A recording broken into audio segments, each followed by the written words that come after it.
Hey everyone, welcome back to the Restored to More podcast. We are so excited for our guest today, Brenna, and we really feel like after reading her book that we have a sister. And I hope that after listening today, your heart is like, man, I just gained another sister, and you just are super blessed by this conversation. Yeah, we're so excited. So, Brenna Blain is a contemporary theologian, best-selling author, and a teacher who is committed to helping the church engage complex issues with theological depth and Christ-like compassion. After being sexually abused at the age of 10, Brenna came to the conclusion that the God she was taught about in church was not big enough for her suffering.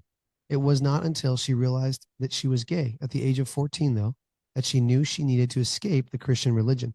After years of depression and suicidal ideation, she moved away from home with the goal of becoming a heathen. Instead, she met Jesus.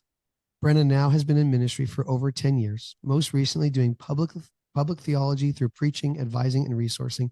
Her work explores the intersection of faith, suffering, and orthopraxy, grounded in a high view of Scripture and a call to resilient discipleship. Brenna, it is so good to be with you today. Thank you for saying yes to the podcast.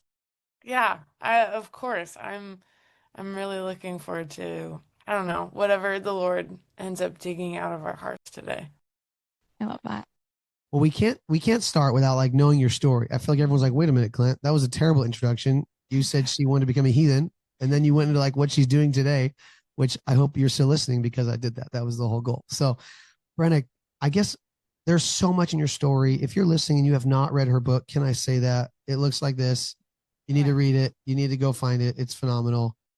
It was phenomenal. I don't know what to say about it. It was absolutely incredible. Every chapter had so much depth, so much meaning, so much transparency. Not only was it a book that like is life changing, but it was just great to read. You're such a great writer. So enjoyed it. But knowing that I know a lot of you now because your book, I'm like, okay, wait, she could share her story for 5 hours. And so you should read the book. But my question to you is, can you tell us about your journey with Jesus? What did you wrestle with that kept you from following him? And what changed? Because I said some stuff that is drastic. So can you tell us a little bit about that? Yeah, I mean, my story is so similar to so many evangelicals in the Western world. My dad was a pastor, and so I grew up with this view that my relationship with Jesus, and again, this is as a, young child, elementary age student, that my relationship with Jesus really just consisted of, okay, there's a list of things I'm supposed to do, and there's a list of things I'm supposed to not. Mm. If I follow through with that list, that makes me in right relationship to Jesus. And then I, in return, get the benefits of a God who cares, a God who sees you, a God who's with you. I think a lot of young people have that view. I don't know if we're able to go beyond. I think the thoughts you develop about God as a young person eventually graduate from that place naturally. But for me, it was harmful to have that ideology kind of never challenged Yeah. in Christian settings because I also ended up facing significant brokenness at a young age. And so, um, within the span of about 5 months, the person I was praying for to receive healing, my grandma, who's I was very close with, died from cancer. Then my parents sat us down and said, "Hey, we're getting separated. Your dad made some choices, and he can no longer live at home." And then I was molested by my basketball coach. And so at the end of that, I'm 10, I'm a 10-year-old Wow. old girl who's deeply depressed. I have no language to really express the fact that the ideologies that I had been believing don't hold up to my reality. I also didn't Yeah. have language to express Yeah. that I had been abused. I know my parents tried so hard. I think they knew something had happened 'cause it's hard to cover up, but I think I just thought there were so many things there that one, that it was my fault, and two, man, this is just another thing. Like if this comes out, this is just another thing that my family has to go through. Wow. And so what all of that did in my brain and my heart was say, no, God, this God you've been told about, he's not big enough because you've never gone to church and they've never talked about what happens when you're sexually abused. Yeah. Mm-hmm. The only thing you've ever heard is you're not supposed to lie to your parents and you're supposed to be kind to your siblings, which are all true. That's all out of an abundance of having a heart that's been impacted by God's love, right? Like those aren't false things and they're not bad things. But when you're taught that at a young age, all of a sudden it becomes all about Christian moralism, which Yeah. that doesn't stand up to much. No. And so being, I don't know, I'm a middle child. I'm a true middle child. Um, I'm INFJ, Enneagram 4, all the, There you go. deeply emotional, love being in my thoughts, love being in my feelings. Just internally said, okay, when I get to the age where I can appropriately remove myself from Christian culture and Christian community, I will. Yeah.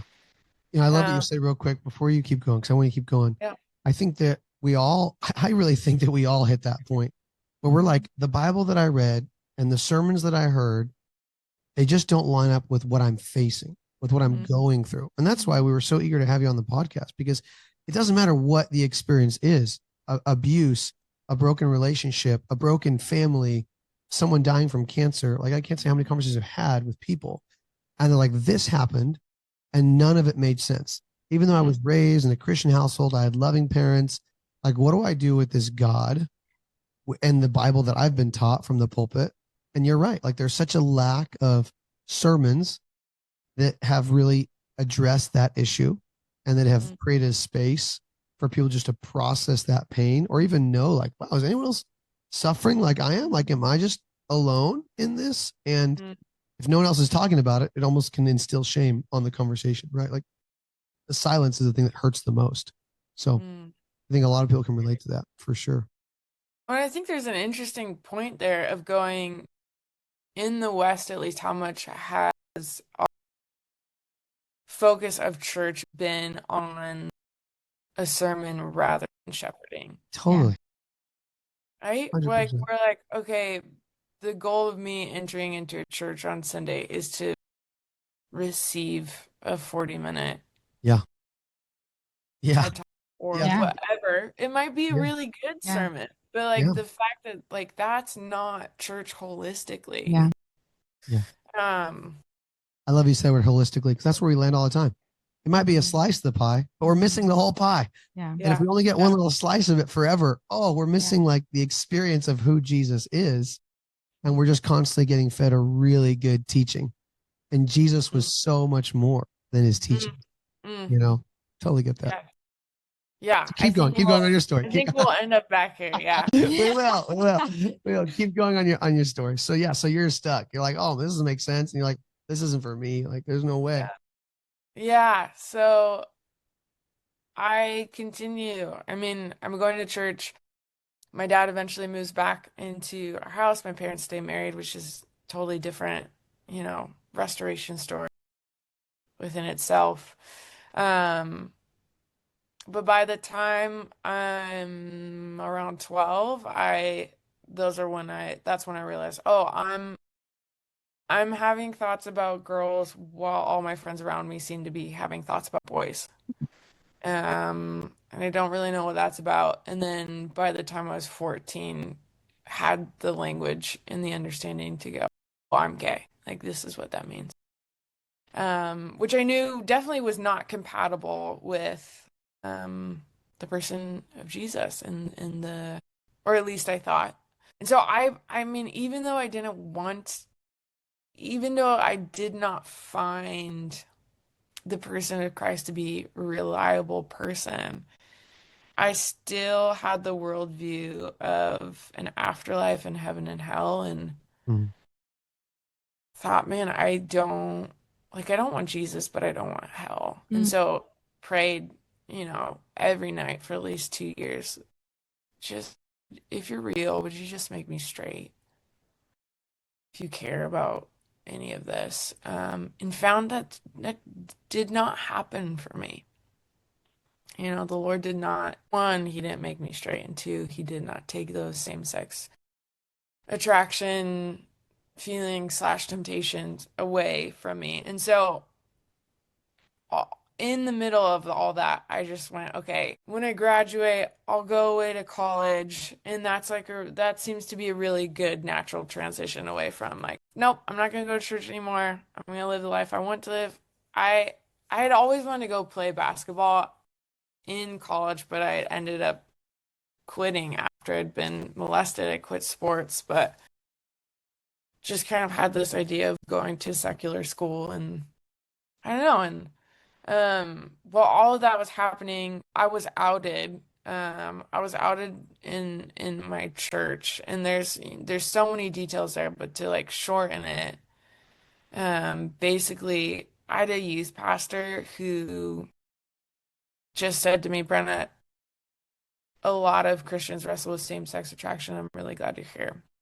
Which that statement for me, even though I didn't know it at the time, it was this invitation to continue wrestling within the bounds of Christian community, instead of being kicked out and instead of being told like you're gross, what you struggle with is an abomination. The loudest narrative at the time, which was not the same narrative as the community I was growing up in, nor was it even close to the narrative that my parents, like, I never had a fear that my parents would kick me out. I just knew it would make things more tumultuous. But the loudest narrative was the Westboro Baptist narrative, which is God hates gay people.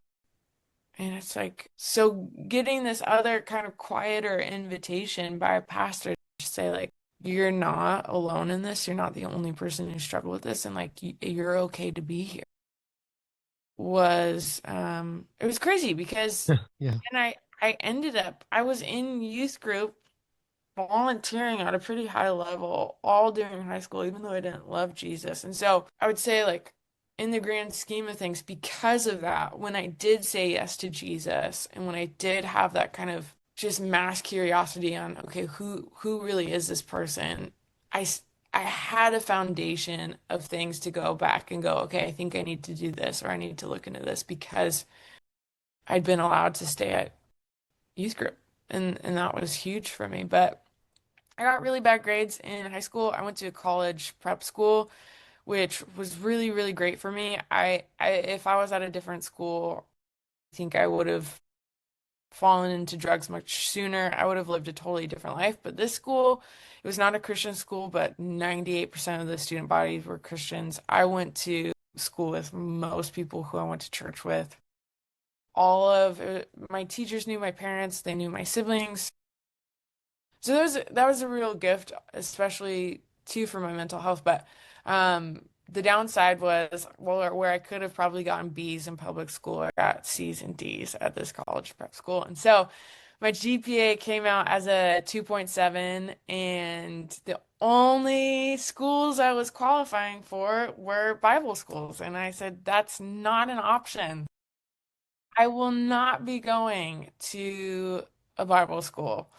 But my mom, I think, has, my entire life just paid a great amount of attention to each of her kids and prayed faithfully and had said to me, hey, Brenna, I think you should do a gap year. I think that'd be really great for you. And I grew up going to Hawaii and surfing and just loving that life. And she said there's a missions program you can go do. You live in one place for 3 months and like get trained, and then you go live in the mission field for 3 months, and then you come back. And there's a base in Hawaii, in Maui.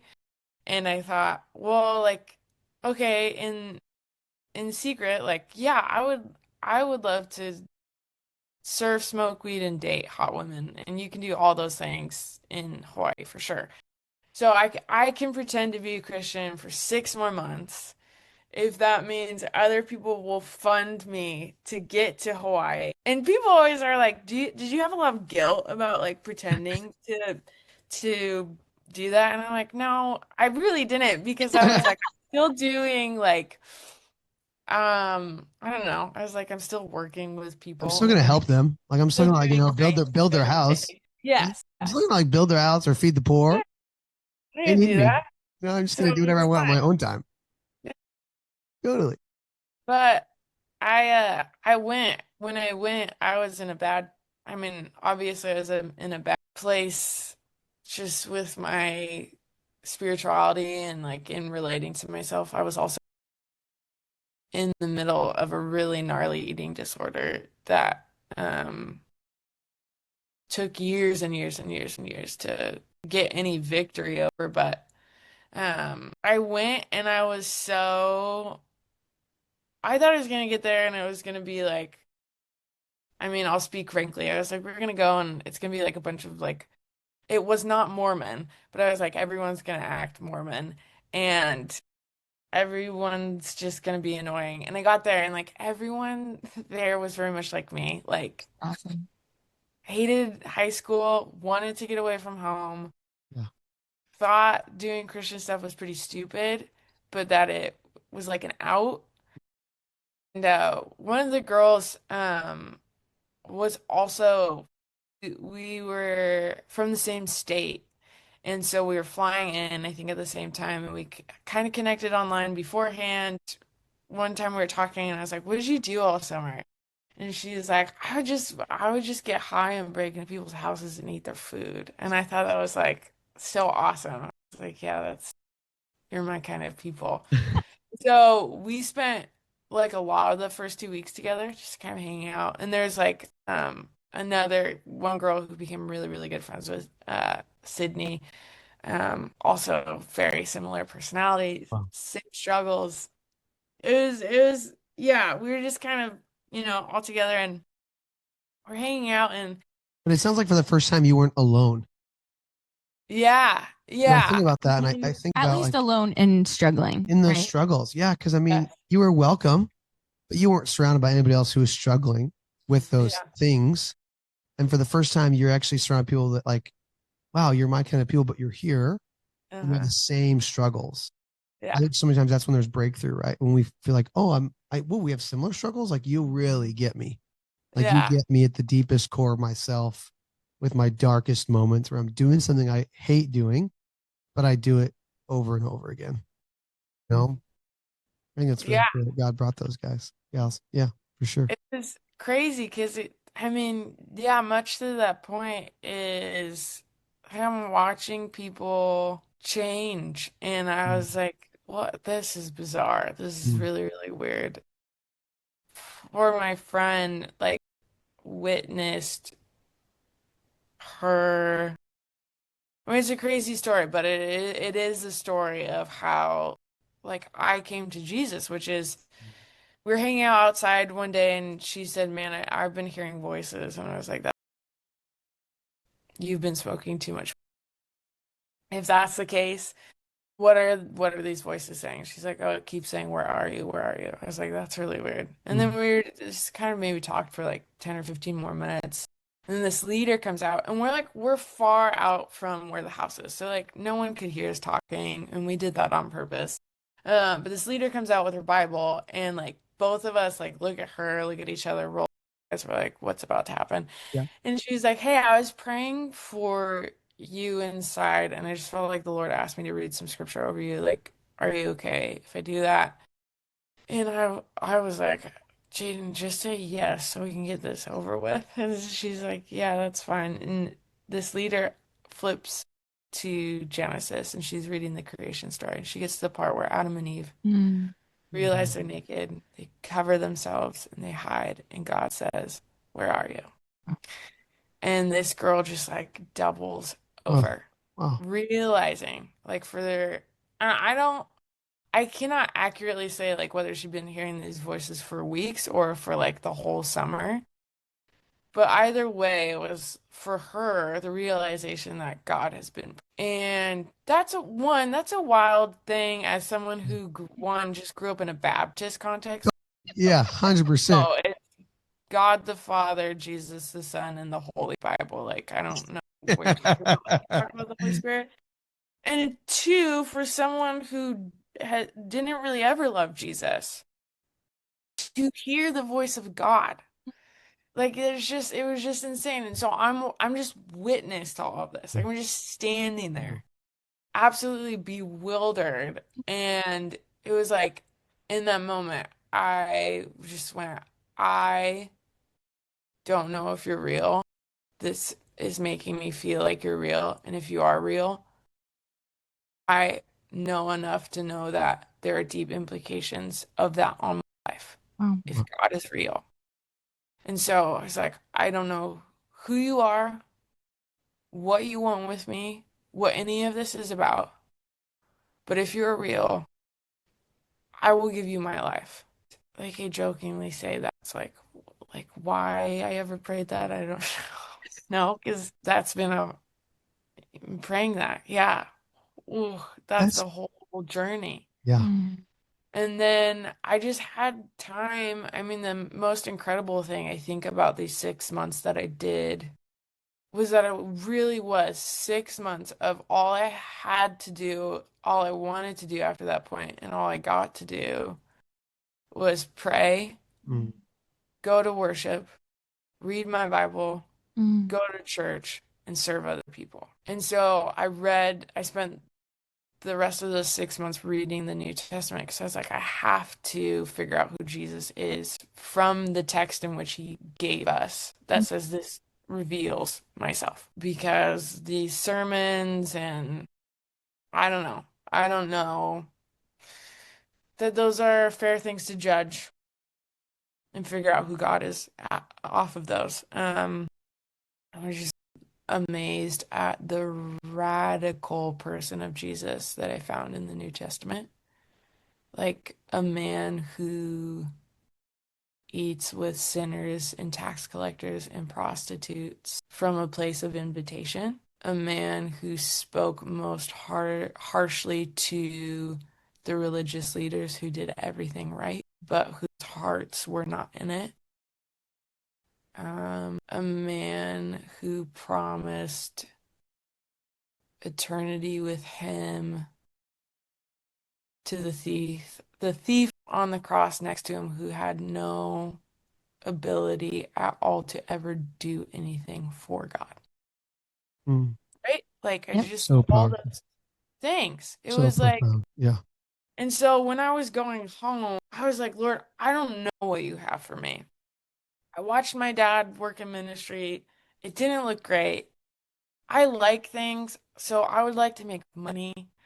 Amen. Um, I I don't really know, Lord, but I'm not gonna I know that I cannot go home and stay silent about who you are and what you've done. I'm not gonna kick any doors open, like, but I also, if you open a door, mm, would you please allow me to be obedient to walking through it?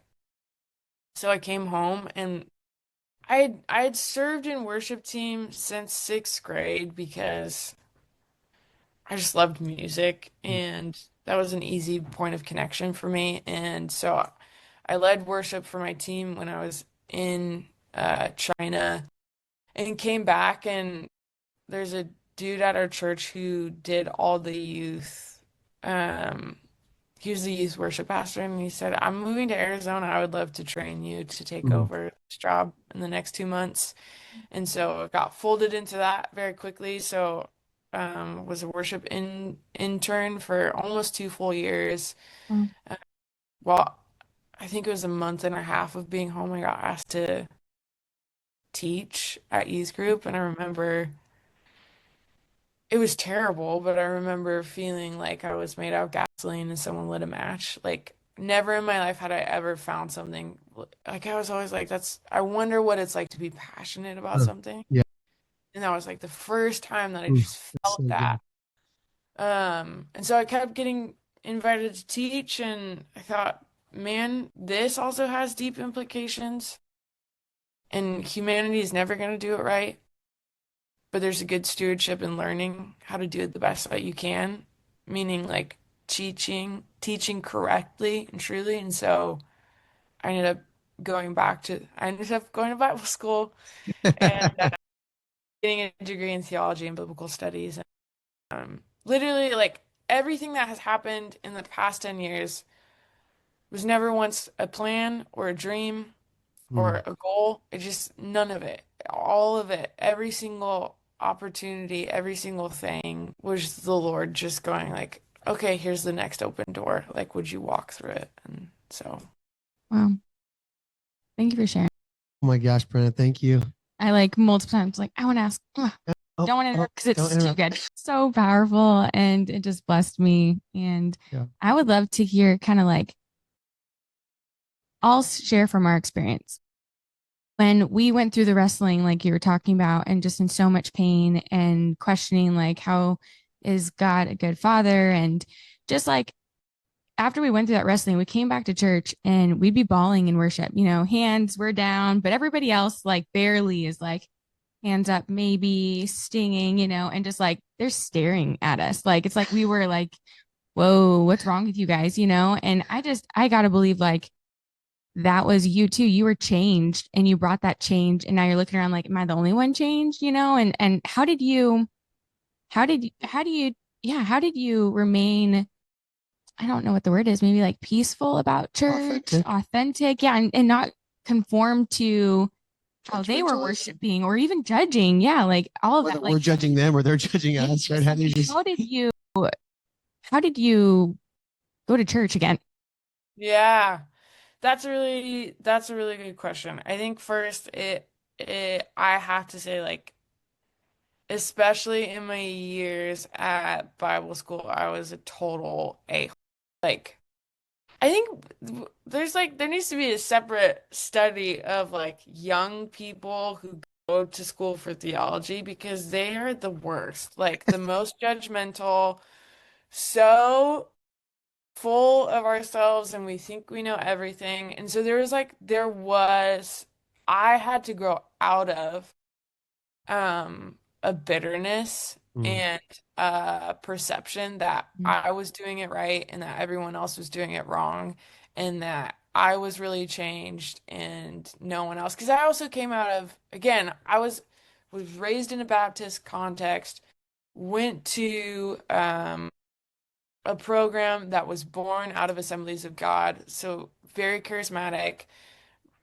Uh, Adopted not all of the beliefs. I'm not theologically Pentecostal, but I am charismatic and came home and was like, all of you are more excited watching a football game than you are about the fact that Jesus died and rose again.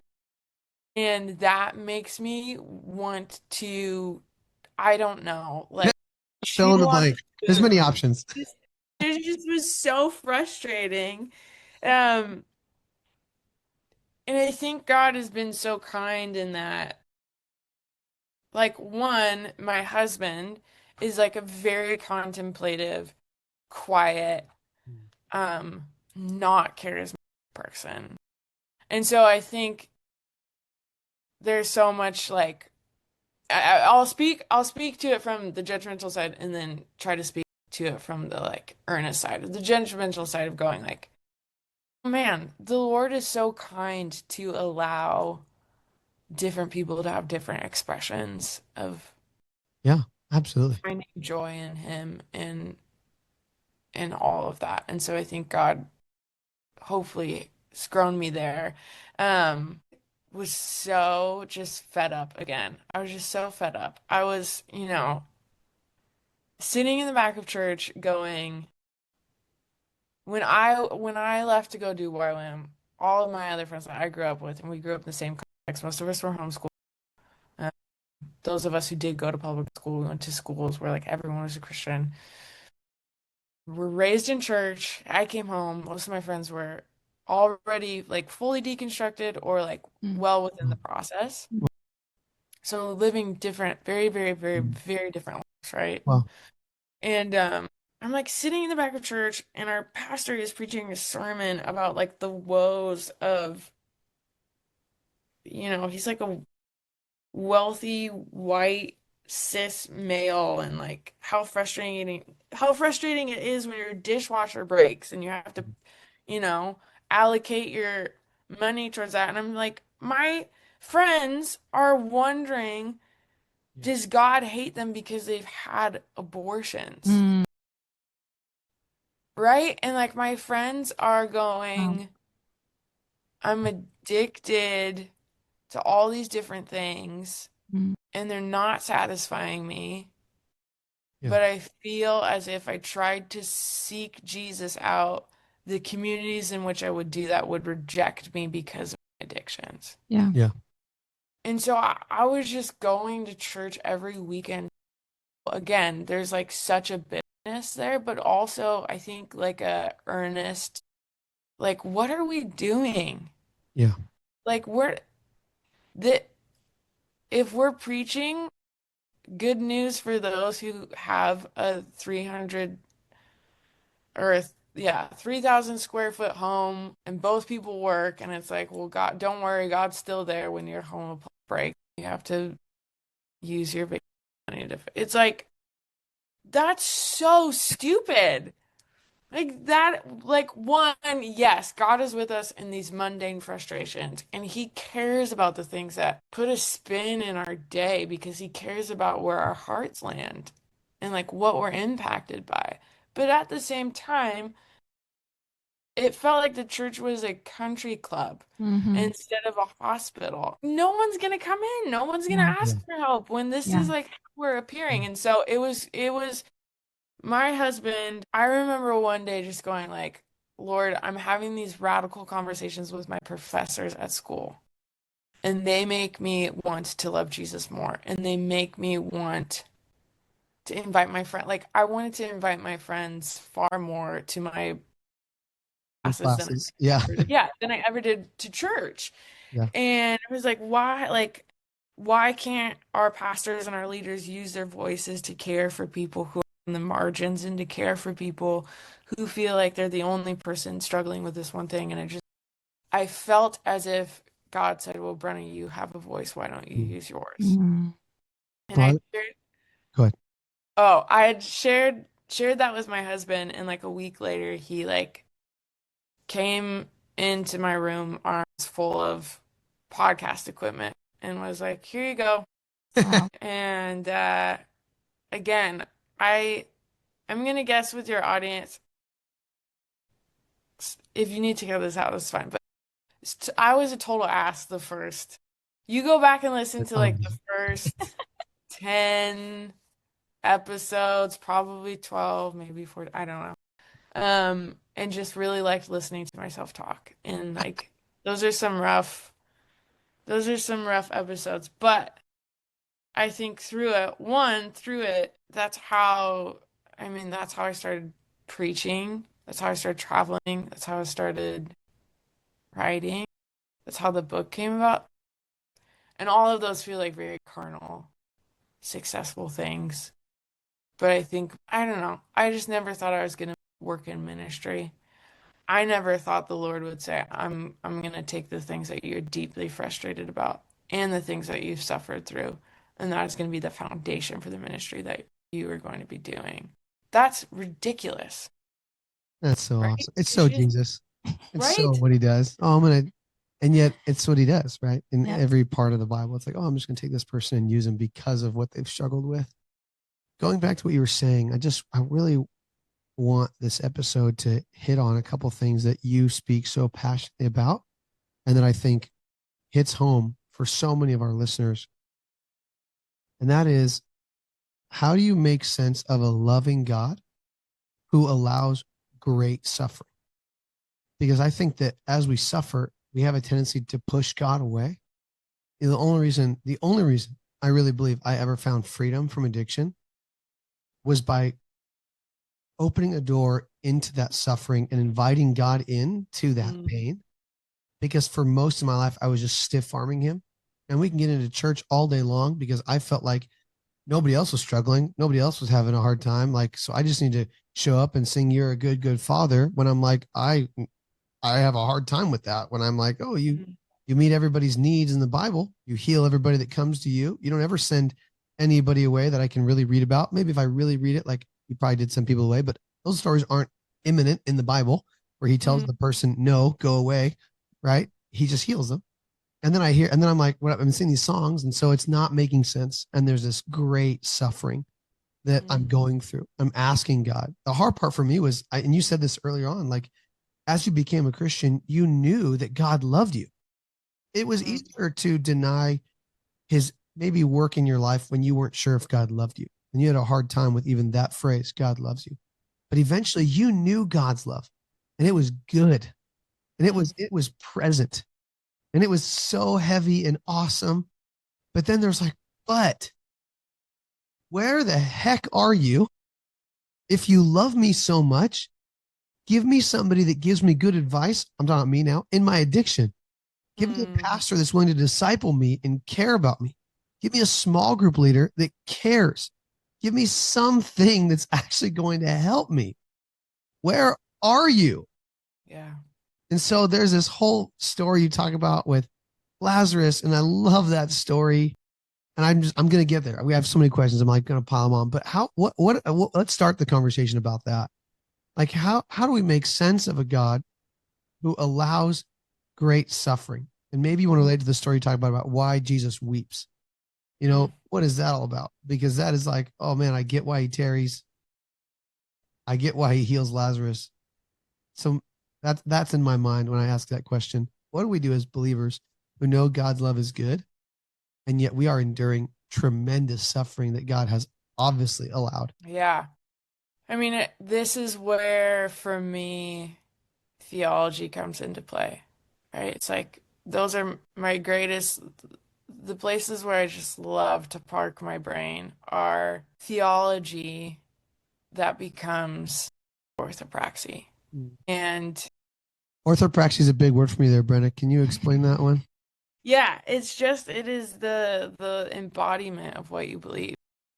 So sure, you can have, and we know this, we know people like this. You can have, and we've been people like this. You can have the greatest theology. You can have a mind full of scholarly thoughts about who God is and what he does, and about how those theologies play out. You can understand that, but to be impacted at a heart level by those, that's orthopraxy. So we all know we're supposed to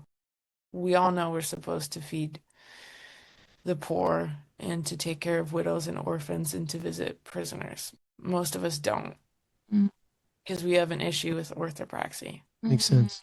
We're not impacted at a heart level. But yeah, I guess I'll tell the story first, and then I think that leads maybe better into the theology. So I came home. I've been on mental health medication since I was 14. When I was 14, I got diagnosed with moderate depression, moderate to severe depression. Got put on medications. My parents put me into counseling. Went through that up until the month I left to go do youth with a mission. Got on a plane. Fun fact for people, I live in the Pacific Northwest. It rains a lot here. That's not really a fun fact. I think the fun fact is if you move someplace where it doesn't rain a lot, you're gonna feel really, really good. You're gonna feel really, really, really good. So when I was in Hawaii, when I was in Hawaii and I started following Jesus, I just kind of thought I was healed. And it wasn't like this cognitive, like, it wasn't a conscious, like, oh, this moment happened and I believe that's God saying he healed me. I just came home and I felt really good and I hadn't had to be on my medications. And I felt good for about a year and a half after that. Wow. And I'll also say, when you're 20 years old and you work part-time at a church and you work part-time as a barista and you have no other responsibilities, You You're also feel you're pretty good. feel really, really good, right? I'm like, I sit there and I'm like, I ate chicken wings and French fries like 4 times a night for dinner, which I could never physically handle now. There's just so many things about your 20s that you're like, So true. that was nice. Yeah. That Yeah. was a neat time in life.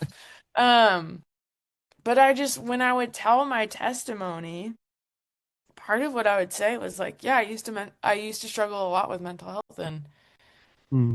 I don't anymore. Well, September before I was gonna start a new job as a youth youth pastor, interim youth pastor, director, um, in October, and I was getting married in November to Austin, and September came, and a good friend of mine's brother,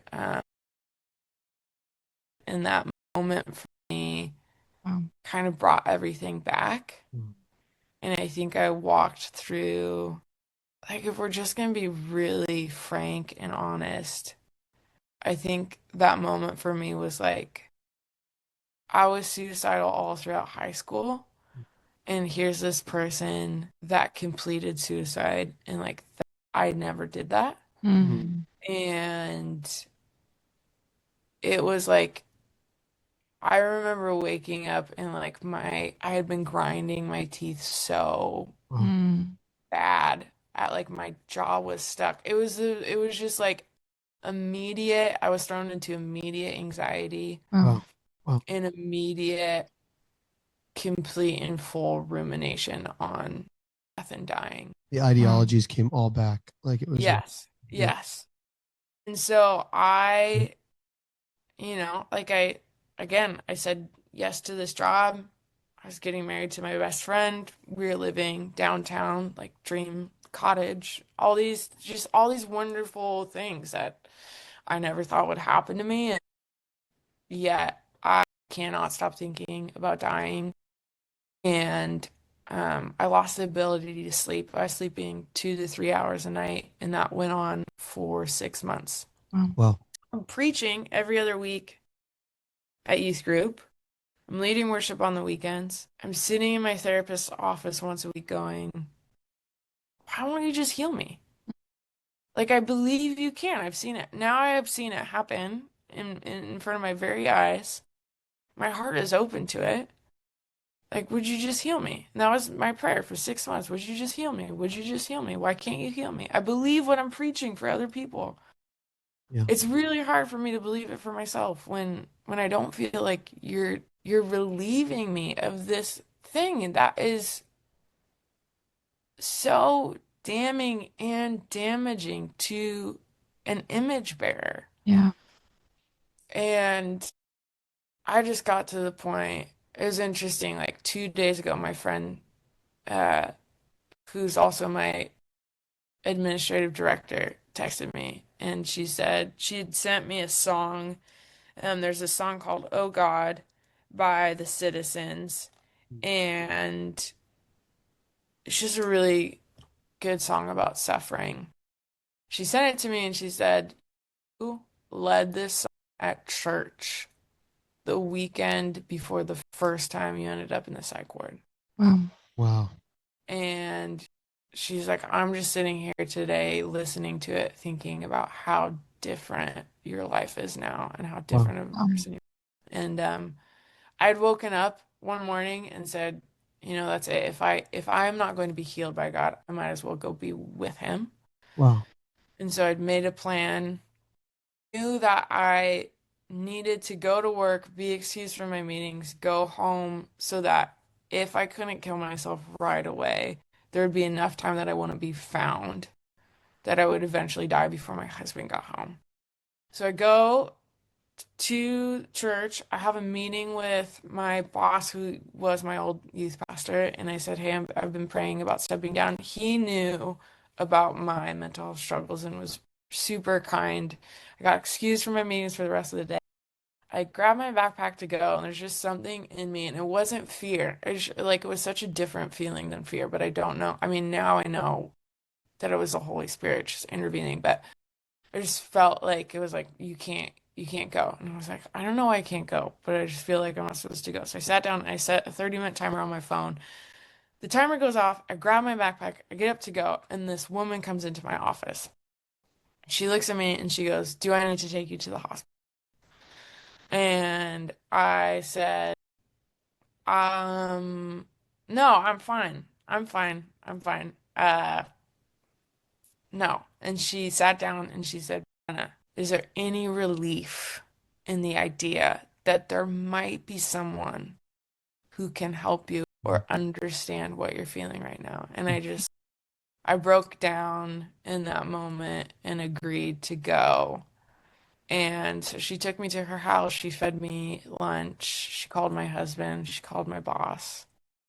Took me to the hospital, got me checked in. Well, this whole time, I don't know this, and I didn't know it till later, but she was having coffee with a friend, was driving home, and felt the Lord say, like, hey, just pull over and pray for Brenna.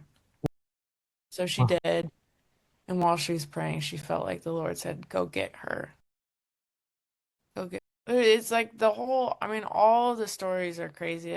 I get in and the nurse who's doing all my vitals and like talking to me, he's asking me, well, what do you do? And I said, work in ministry and I'm going to this Bible college. And he's like, well, my wife goes to Western and um, Gary Brashears is her Mm. prof. And I had just met with him about a month before Wow. and I was like, that's ridiculous. And so anyways, all this stuff happens and, psych wards are, it's heartbreaking and it's also amazing that we have the resources, but psych wards are overran because so many people need to be there all the time. And so they're making phone calls, and it's like, yeah, you're not going to get into a psych ward anywhere near home. You go to Beaverton, or we can take you up to Washington, Longview, and Longview is further. And again, like Austin and I got married in November, and this is January 15th. Oh my gosh. And Crazy. I was like hoping for Beaverton because my mentor and her husband lived there close to someone that I know wasn't an option.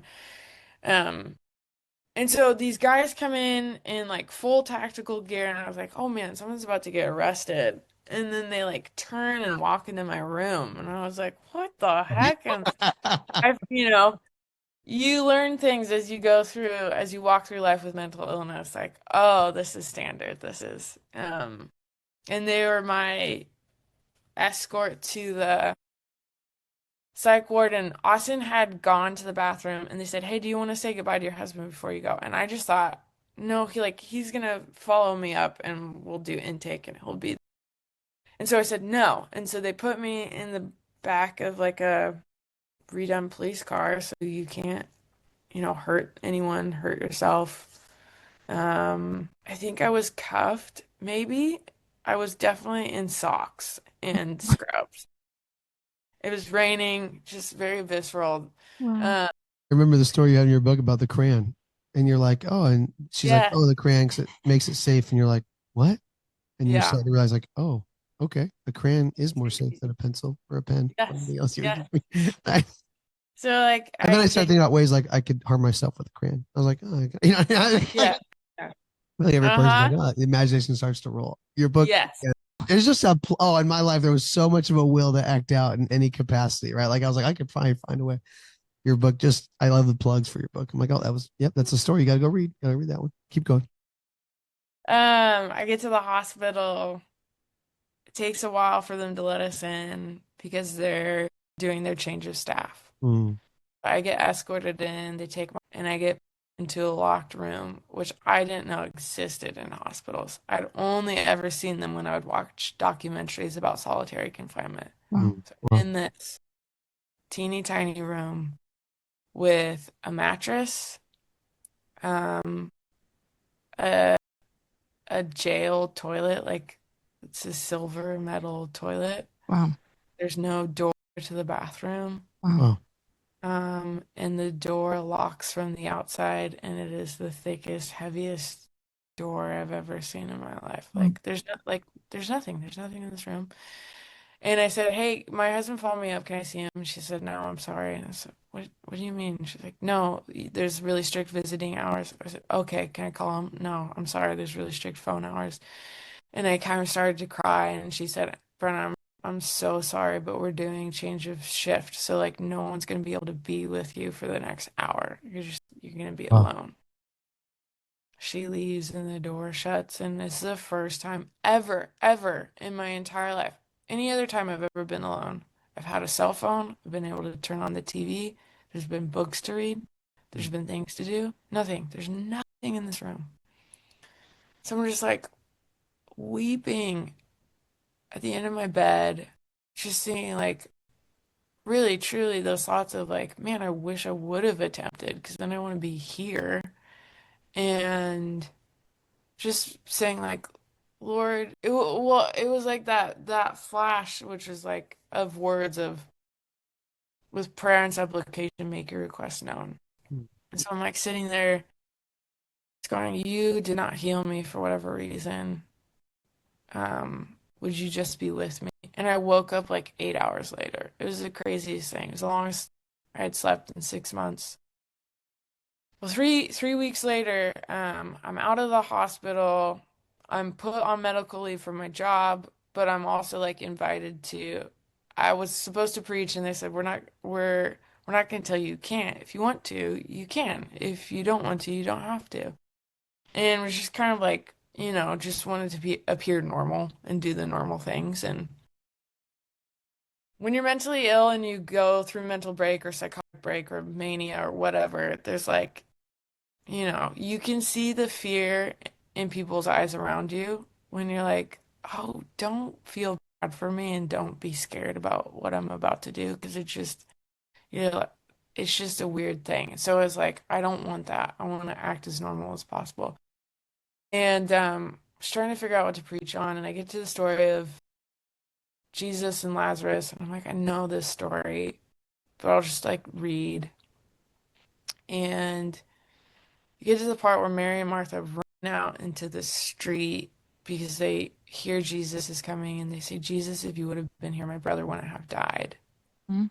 And I just thought, yes, Lord, that's my question. If you would have been Amen. here, Yep. Yep. if you would have been here, I wouldn't be depressed. If you would be here, I wouldn't be suicidal. If you would be here, like my husband wouldn't be going through this in the first few months of his of this marriage. This is insane. And I keep reading, and I'm like, I know God is omniscient. I know God knows it. I know He knows that He's about to raise Lazarus. He even, alludes to it when He's with His disciples before He goes. But I'm so interested in the fact that Jesus does not have this narrative that we often see in movies like superheroes who they swoop in Yeah. and they fix the situation and then they leave. And it's like, Yeah. why on earth does Jesus stop on the way to the grave to weep Yeah. with people who will not be mourning in 10 minutes? Yeah. Like, why? What Yeah. is the purpose of that?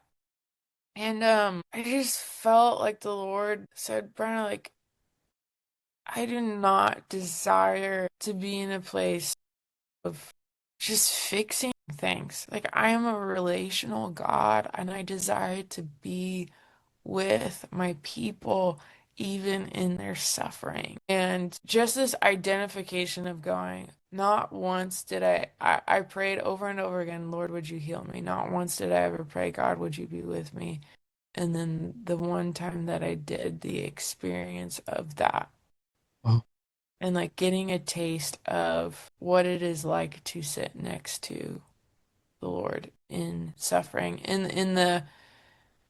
In Hebrew, there's a saying called sitting Shiva, and you can trace it throughout the biblical text, and you can trace it throughout Jewish historical and cultural narratives. That there's a practice of when people are in mourning, you go and you just sit, and you sit in silence. And the person who's mourning can talk, and they can invite you into conversation. But the whole purpose is just being there with them, not to rush them out of their grief, not to try and fix their grief, but to just be with them in it. And it's crazy. The God of the world, embodied in human flesh, sits Shiva with these girls who are about to experience resurrection life. It's a crazy thing. And so I have to work through the theology of going, I do not believe that God causes suffering. Like, that is not his heart for his creation. That it's not. But because we have free will, we brought upon suffering and brokenness and sin into this world. And so suffering happens. It's not God's desire for us. I think there's a difficult mindset that some people have of like, well, it's about the lessons. I'm like, no, that's not it. God does not go, I'm gonna let this happen because you're gonna learn this lesson. Like, that's not it. People don't lose their babies so that God can. That is not the God that we. However, I look at the fact that because all things are being restored, right? Like, I love, there's a lyric in so many songs that says, the end is written. Like, that's the reality in which we live in. The end is written. God, like, take heart, I have overcome the world. That's already happened. And so all of humanity and all of creation is marching towards that. And I believe the way that God works within suffering is that because we live now currently in a broken world and brokenness is here, we experience, and God says, my redemptive motion is that even when you experience that, and even in it, I can redeem it. And it might not look like full redemption in the moment.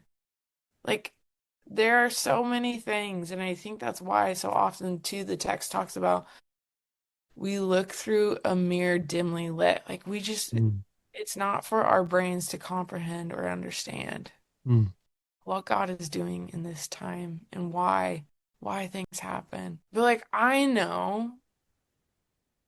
don't know why we lost the baby that we lost. I know that I will see that baby again. Like, I know that baby is with Jesus. That doesn't make it easier in the now and the not yet. But I don't go, oh, God chose for me to lose a baby so that I could know the comfort of God in loss. No, that's not how it works. But God says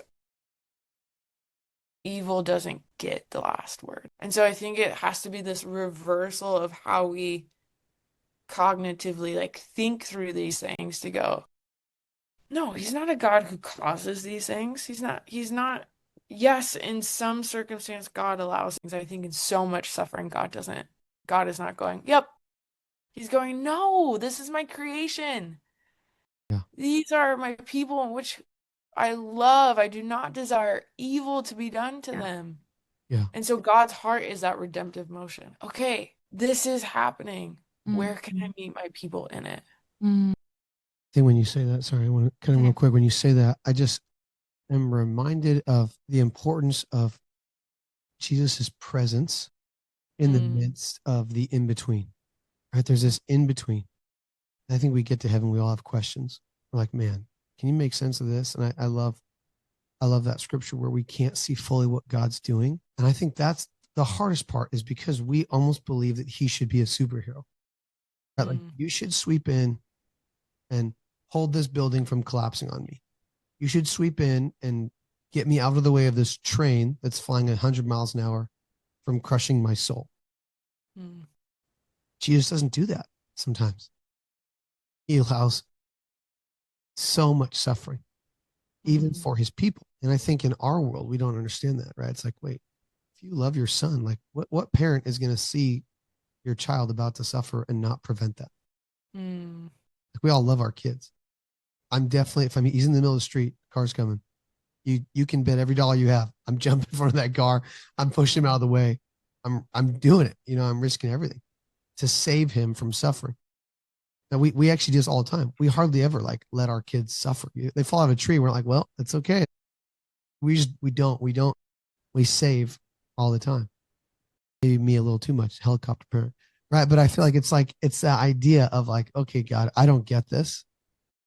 And why do you allow it? And then I think there's this profound experience that you have, Brenna, that I have, that Charity has, where we can say, it doesn't fully make sense. Mm. But I know that I know that I know that when I opened the door to Jesus, his presence was ushered into my deepest part of my heart. Mm. And he wept with us. And he was so broken over the things that broke us. He was so sad at the trauma we went through. And he just said what you said, like, I never intended it to be this way. I didn't cause this. This was not my design. And he's just weeping. And I think that's the God that a lot of people don't experience because maybe their theology doesn't let them. Or maybe their hearts are hard. And I look at hard hearts and I totally get it. I'm not like, I can't even judge you because I totally get it. But my hope and prayer is that somebody listening to this would just go, how do I take that next step to just opening the door to experiencing his presence? Because right now I'm angry or I'm bitter or I'm sad and I'm depressed. And that would be the last question I have for you is somebody who hears this, I hope they hear this and they hear us three and they go, okay, yeah, I get it. I'm there. But how would you encourage somebody to take that step of saying, Jesus, maybe don't change the circumstance. I mean, I kind of want you to still, to be honest, but if that's not the option that you're choosing, is it the prayer that you said, just be with me? Is that what you would tell them? Or what would you tell them to ask God if they're in that place? Yeah, I mean, I think it would be twofold. I think it's one, yes. I'm such a big fan of, because I do it often, the prayers I often pray are, God, I don't believe you in this. Would you help me to believe? Right? Like I love in the text we're given the example of, I believe, help my unbelief. Yeah. Of going like, or maybe even much more often for me is like, I don't want to be obedient. Would you help me to want to be obedient? And so just speaking the truth of where your heart is at and like where you are at as a person. Like, even if it's like, God, I hate you right now. Yeah. I don't want to believe in you. I know you can do something with that. And I think the other part of the answer is just going, there's such a need, not just a need, but what church is supposed to be. It can't be that without every single individual being able to go, I messed up, or I'm broken, or I don't have the answers in this area, and like I need God. In this class from a professor, John Coe, on Christian moralism again, and we fall into this trap of, oh, now I'm a Christian, so now it's like we fall into behavior modification, right?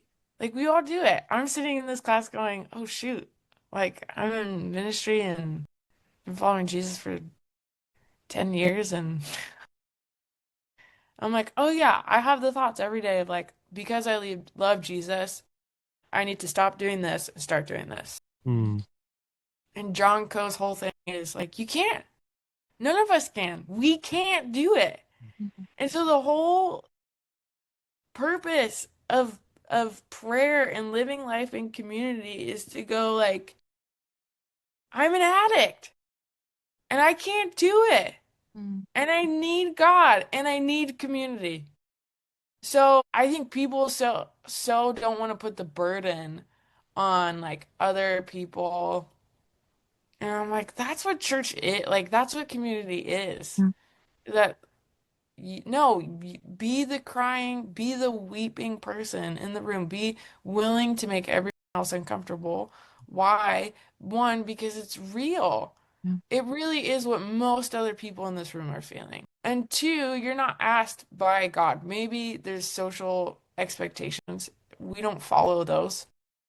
That's not been placed on us. That's not a yoke we've been given. Mm. We have been called to be honest. God can't do anything in our lives if we're unwilling, if we're holding things against our chest. It's like, so I think just the willingness to be in your community group or go to church and say like, yes, I've been asking for prayer for this for 3 years and I'm going to keep asking.